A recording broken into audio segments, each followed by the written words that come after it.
Hello and welcome to the channel. My name's Andy. I'm a guitarist and guitar teacher. I've been playing guitar for over 30 years and teaching guitar for over 20 years.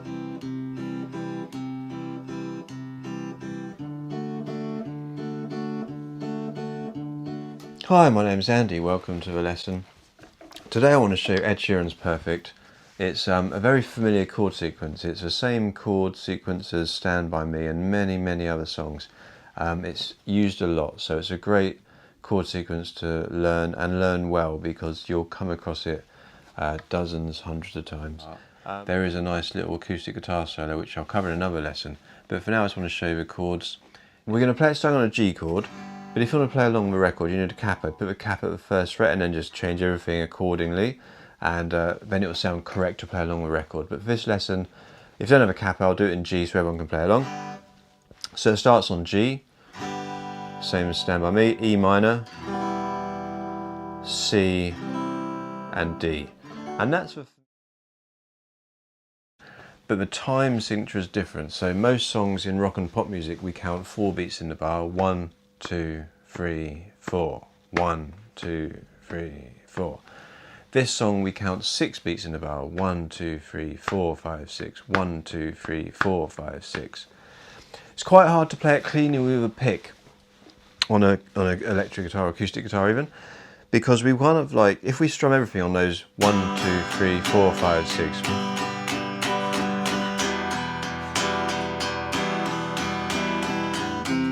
it just sounds a bit messy and a bit cumbersome. But we can do that. We're just playing 2 bars on each chord. 1, 2, 3, 4, 5, 6. 1, 2, 3, 4, 5, 6. 1, 2, 3, 4, 5, 6. 1, 2, 3, 4, 5, 6. 1, 2, 3, 4, 5, 6. 3, 4, 5, 6. 1, 2, 3, 4, 5, 6. 4, 5, 6. 1, 2, 3, 4, 5, 6. But I'm naturally leaning towards wanting to separate the parts, because it's also sort of dense and heavy and just strum, strum, strum, strum, strum. I'm tending to want to like play the bass note and then strum the chord, the top half of the chord, sort of from the D, G area, just the top 3 or 4 strings, separate from the bass note. So I get the nicer sound of going.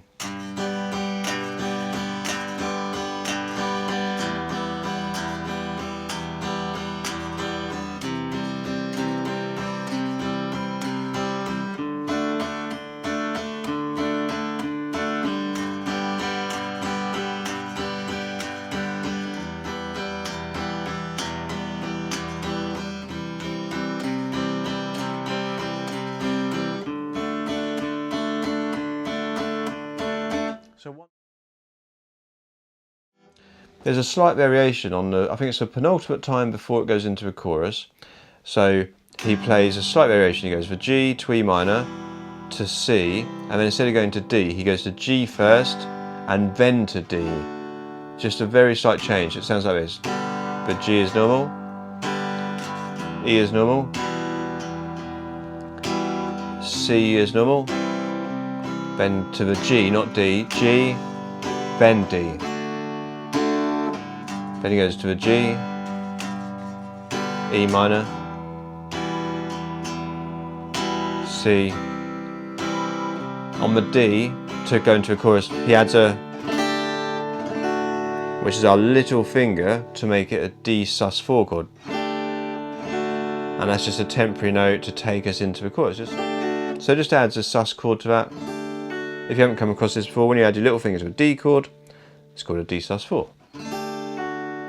Back to our D, I did a little pull off to get back to the D. But you can just... So that sounds G, E, if you do...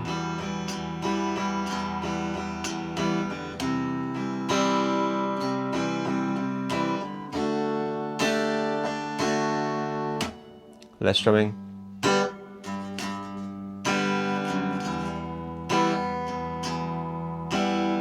Keep a nice separation between the bass and the chords. G, D, and G.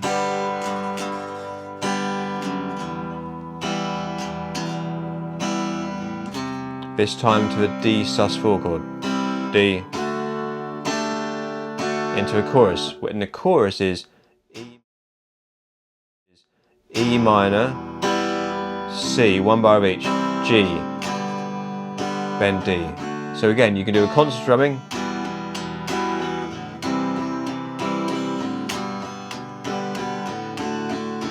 or separate it.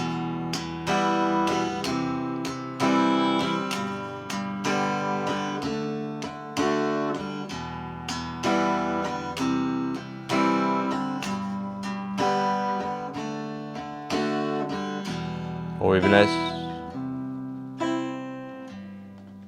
Keep it really nice and soulful.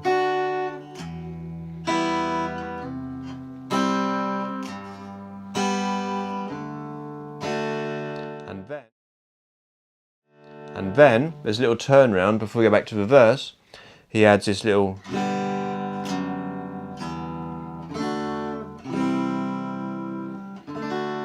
so it goes nice run down,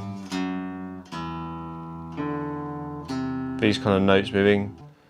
So the movement of the bass notes is going down the scale, then jumping up. But what's happening is we're going G to a D with an F sharp in the bass, to an E minor, to a D, to a C, back to a D. And you can play it as all those chords.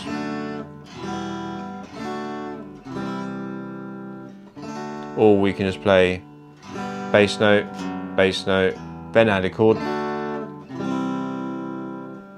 So if just about it's a G, then two bass notes, F sharp and E, second fret and E open string, to a D chord, to a C chord, to a D. Or this new chord, G, play a D, but use your thumb to hit an F sharp in the bass note on the second fret on the E string, to an E minor, to a D, to a C, to a D. Alternatively, if you don't want to use a pick, use your thumb and fingers. Keep your thumb on all the bass notes. So the G bass, on the G chord the bass note is on the E string, on the E minor it's on the E string, on the D chord it's on the D string, and on the C it's on the A string. So it's on the E string on the G chord, it's on the E string on the E minor chord, third fret on the A string for the C chord, and the open D string for the D chord. You want to separate the parts again, so alternate between your thumb and fingers.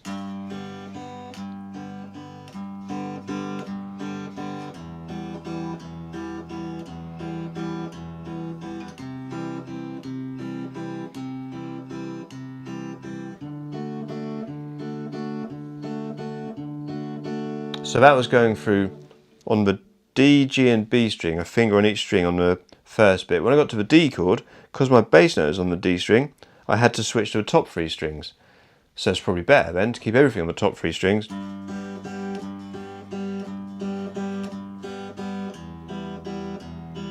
One, two, three, four, five, six.